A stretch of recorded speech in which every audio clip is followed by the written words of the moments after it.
All right, I got myself a little care package from the famous Red Panda. Let's take this apart and see what we got. So, earlier I had traded or sent Panda some servers, and in exchange, he sent me this ASIC. And let's take a look. I already know what it is, but I thought I'd do the unboxing. We have to do it this way.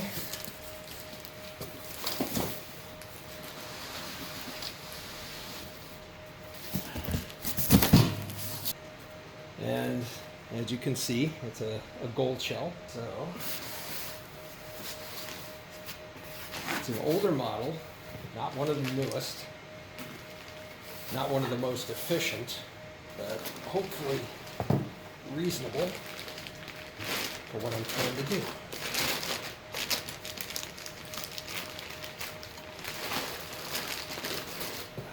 So what we have here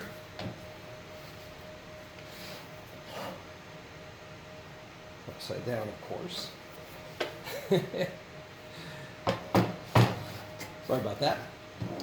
This is the Goldshell KDLite, and this will go along with the KA3 that I already have, and the KD box, which I have up top right there, sitting right there. So yeah, this I exchanged to Red Panda for a couple of HP DL360 servers that he wanted to use to set up an ESXi cluster in his area, in his basement. So I'm looking forward to getting this online, taking a look and see what we can do.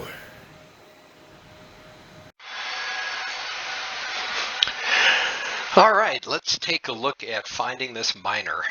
So basically what I have here, I went to the find.goldshell.com website. It scans your local network and looks for the miners that you have online. And I currently have the Mini Doge 2, the KD Box 2 right here, and the KDLite. So if I open the settings on the KDLite, we can then switch it into English mode, which we have to do right there. And we can go to, well, actually we have to unlock it first with the famous password of 1, 2, 3, 4, 5, 6, 7, 8, 9. And once we unlock the miner, now we can actually work with it. So,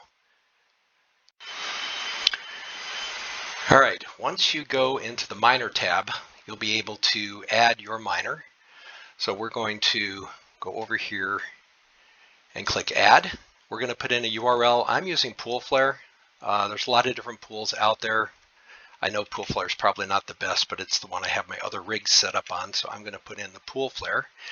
And then for the miner name, what you're going to end up using is your wallet address followed by a name for the rig itself. So I'm going to put KDLite and a password that I'm not going to mention. But there it is. Not going to bother with that. So now you can see what I have here is the my address .KDLite at the stratum. And that stratum is now the Poolflare. It's set up in hash rate mode initially. And it's running Blake 2S, which is the Cadena algorithm. And in just a moment, hopefully we'll see this thing turn green. And once it does, we'll be able to go over to the pool and take a look and see if we're getting some shares. So let's see. Don't know exactly how long that's going to take. Hopefully not too long. There it is. It just turned green. And under home, the pool settings are already there, so this is not refreshed yet. But that's what it looks like for starts. There we are. Now we're seeing some hash rate. 10 point, almost 11 terahash at the moment. It's going to ramp up from there. And you can see here we got a little spike for the hash rate. Now let's take a look at the pool itself. On the pool side, we can actually see here I have my address set up. We're on the Poolflare, and the KDLite has just popped up. 14 seconds ago. So 531 gig. There it is, 186 terahash. So I currently have the KDBox 2 down here, the KA3, which I've had online for some time, and now I have the KDLite. So that will be a welcome addition, and we will see how this works. So we're running 3.8 terahash at the moment, and of course you won't see these numbers for a little while before it grows, but yeah. So we've got some additional hash rate coming in. There it is, just topped out. We have 3 workers online, and we are rolling. All right.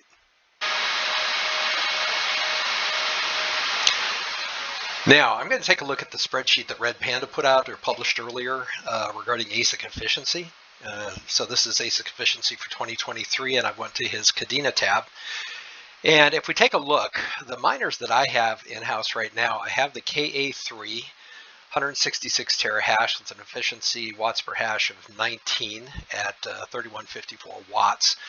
I also have the Goldshell KDBox 2 that I'm currently running in low power mode, 3.5 terahash, 260 watts, which means it runs perfectly fine off of that little server power supply with the breakout board that I have set up.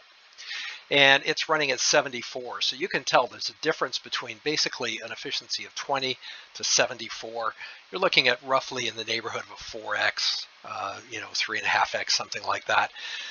Efficiency. So this is obviously much less efficient, and the KDLite also I'm going to be running in the low power mode, which is listed here. So it's 11.6 terahash and gives 75. So it basically has the effective efficiency of the KDBox 2. So these both are about the same efficiency. This one just has more hash rate compared to the KDBox 2. They're both relatively quiet. I mean, the KDBox 2 doesn't make any sound at all. The KDLite is very, very quiet. I mean, you can hear it if you're, a few feet, 6 feet away. You can hear the fans humming, but it's not like a loud ASIC scream or anything of that nature. So yeah, that's pretty good. If you look at it in terms of the non-low power mode, and we take a look at the KDBox 2, it has comparatively an efficiency of 80 compared to 74, and the KDLite has 82 compared to 75. So again, whether you're using the low power mode or not, they're all roughly in the same power range, and they're all significantly higher than the KA3. So I mean, if you're going to go with something, obviously go with the KA3, but it's not a bad choice to have the lower power utilization of the box or the KDLite, comparatively speaking. All right, now let's take a look at the Kadena itself. We go to CoinMarketCap and pull up KDA. You can see it's ranked 151. And again, I always recommend, if you're going to go to the official websites, CoinMarketCap is one of the better locations to get the official market site. So if we open that up, this will take us to the Kadena homepage, where you can get all the information about what Kadena is, what it offers, and how to make use of it on the chain. This is your best place for information. Don't go to third-party sites that aren't Kadena.io, because they will, tend to lead you towards scams. It's definitely a possibility. Now, if we look at it right now, the price is 98 cents. It's only down 1% in recent. If we take a look at the day chart here, it's coming up a little bit, but it's hovering right around $1. 98 cents is only 2 cents off of the dollar mark. And if we take a look at it over the course of a month, it's been hanging out roughly around $1, so we're just a tad bit low. If we take a look at the year to date, you can see that we did have a bit of a spike in January, late January, and the middle of February there. But again, it's been holding. It was around $1 at the beginning of the year, and it's around $1 right now, roughly. And if we want to take a look at other information, the market capitalization, there's around 220 million.